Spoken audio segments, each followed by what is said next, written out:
கர்த்தரும் இரட்சகரும் மீட்பருமாயிருக்கிற ஆண்டவர் இயேசு கிறிஸ்துவின் நாமத்தினாலே யாவருக்கும் அன்பின் வாழ்த்துக்கள்.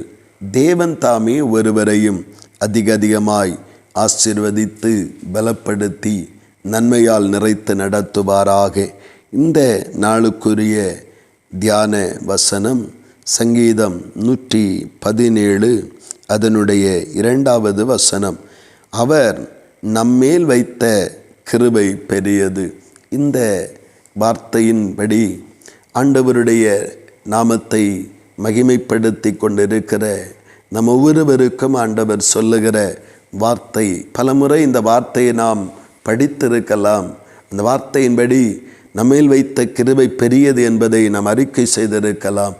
ஆனால் இந்த ஒவ்வொரு நாட்களும் நம்மை சிறப்பாக நடத்தி ஒவ்வொரு நாட்களுக்கு வேண்டிய காரியங்களை நன்மையாக செய்து ஒருவேளை நாம் பிரயாசப்படுகிறதினால் ஒவ்வொரு நாளும் சிறப்பாக நடைபெற்று கொண்டிருக்க சிறப்பாக நமக்கு அமைகிறது என்று ஒருவேளை நாம் எண்ணிக்கொள்ளலாம். ஆனால் ஒவ்வொரு மனிதனுக்கும் ஆண்டவராகிய தேவன் அதிகமான தயவை பாராட்டுகிறார். விசேஷமாக அவரை நம்பியிருக்கிற அவருடைய பிள்ளைகளுக்கு விசேஷித்த கிருபைகளை கொடுக்கிறார்.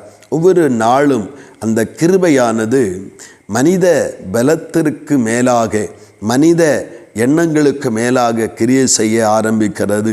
அந்த கிருபையினாலே தான் காக்கப்படுகிறோம், கிருபையினால் தான் தப்புவிக்கப்படுகிறோம், கிருபையினால் தான் நம்மை கர்த்தர் எந்த இடத்திலும் வெட்கப்படுத்துவதற்கு இடமில்லாதபடி கர்த்தருடைய நன்மைகளை தந்து வழிநடத்துகிற தேவனாய் இருக்கிறார். அவர் அந்த 2024 முடித்திருக்கிற நம்மை 25க்குள் பிரவேசிக்க செய்திருக்கிறார் என்றால் அதுவும் தேவ கிருபைதான். அந்த கிருபையினாலே பிரவேசித்திருக்கிறோம். இந்த இப்படிப்பட்ட உண்மைகளை புரிந்து கொண்ட இந்த சங்கீதக்காரன் சொல்லுகிறார், அவர் நம்மேல் வைத்த கிருபை பெரியது என்று சொல்லி அங்கே ஆண்டவரை மகிமைப்படுத்துவதை நாம் காண முடிகிறது. பிரியமானவர்களே, இந்த கிருபையை உணரத்தக்கதான இருதயத்தை ஆண்டவராகிய தேவன் ஒவ்வொருவருக்கும் தந்தரல வேண்டும்.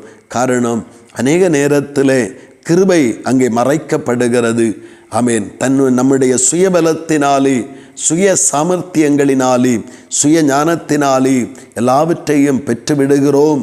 எனக்கு திறமை இருக்கிறது, எனக்கு இதை செய்ய பலன் இருக்கிறது என்று நாம் எண்ணி அதை செய்து விடுகிறதைப் போல நாம் நினைத்து கொள்ளுகிறோம். அப்படி அல்ல.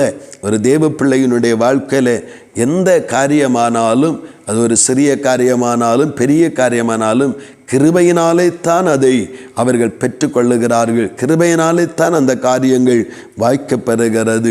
இந்த நாட்களிலே ஆண்டவருடைய கிருபையை நாம் ஒருபோதும் மறந்து விடாதபடி, அல்லது கிருபையை மறந்து நம்முடைய சமர்த்தியத்தினாலே பலத்தினாலே இவைகளை எல்லாம் நடத்தப்படுகிறது என்று எண்ணிவிடாதபடி ஒவ்வொரு நாளும் ஒவ்வொரு நிமிடமும் தேவ கிருபையை நாம் உணர்ந்து கொள்ளுவோம்.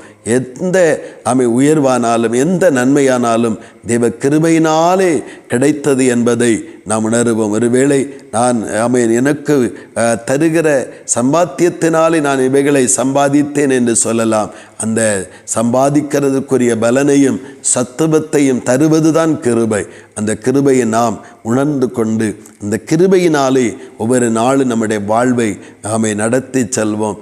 கிருபையினாலே நடத்தப்படும் பொழுது நான் எதெல்லாமே கிருபைதான், எல்லாமே கிருபையினாலே கர்த்தர் நடத்துகிறார் என்று எண்ணி அந்த கிருபைக்கு நம்மை ஒப்புவிக்கும் பொழுது அந்த கிருபையானது தாழ்விடங்களிலே நம்மை உயர்த்தி வெறுமையான இடங்களிலே நம்மை நன்மையால் நிரப்பி தளர்ந்த இடங்களிலே தைரியப்படுத்தி சோர்ந்த இடங்களிலே நம்மை திடப்படுத்தி செம்மையாக இந்த விசுவாச பயணத்தை தொடருவதற்கு வழிவகுக்கிறது கிருபையாயிருக்கிறது.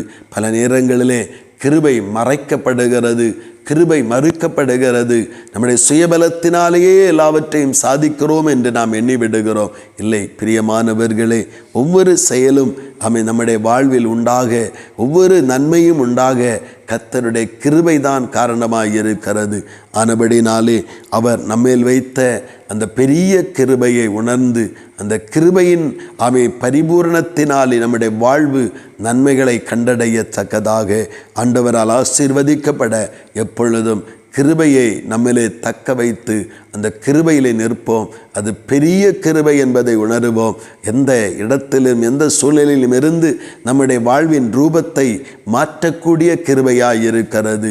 ஆனபடினாலே இந்த கிருபையை பற்றி கொண்டு நாம் ஒவ்வொரு நாளும் நம்ம முன்னெடுத்து செல்லுவோம். ஒவ்வொரு நாளும் நமக்கு சிறப்பானதாக மகிமையானதாக அமைய கர்த்தர் தாமே ஒவ்வொருவருக்கும் அனுக்கிரகம் செய்வாராக. ஆமீன், ஆமீன். செபிப்போம். அன்பின் பரலோகத்தின் நல்ல ஆண்டவரே, பரிசுத்தமும் மகிமை நிறைந்ததானே நல்ல காலை நேரத்திற்காக ஸ்தோத்திரம். ஆண்டவரே, உம்முடைய இரக்கத்தினாலே நீர் தந்த வார்த்தைகளுக்காய் ஸ்தோத்திரம். கர்த்தர் எங்கள் மேல் வைத்திருக்கிற என் மேல் வைத்திருக்கிற அந்த கிருபையை நான் இழந்து விடாதபடி, அதை நான் கவனிக்காமல் விட்டு விடாதபடி, எல்லாமே என்னுடைய வாழ்க்கையில் கிருபையினாலேத்தான் வருகிறது என்பதை உணர்ந்து அந்த கிருபைக்கு முழுமையாய் ஒப்புவித்து வாழ கர்த்தர் உதவி செய்யும். சிறிய காரியமானாலும் பெரிய காரியமானாலும் என் கை சாமர்த்தியம் அல்ல, என்னுடைய பண சாமர்த்தியம் அல்ல, கர்த்தருடைய கிருபையே என்னை நடத்துகிறது என்பதை இன்னும் ஒரு விசை கூட உணர்த்தி எங்களை தாழ்த்துகிறோம். கர்த்தரே அந்த கிருபையின் பாதையில் நடத்தும், பெரிய காரியங்களை செய்யும். அப்படி நீர் செய்தவர் வழியாய் ஸ்தோத்திரம். இயேசு கிறிஸ்துவின் மூலம் செபிக்கிறோம் ஜீவனுள்ள நல்ல பிதாவே. ஆமீன், ஆமீன்.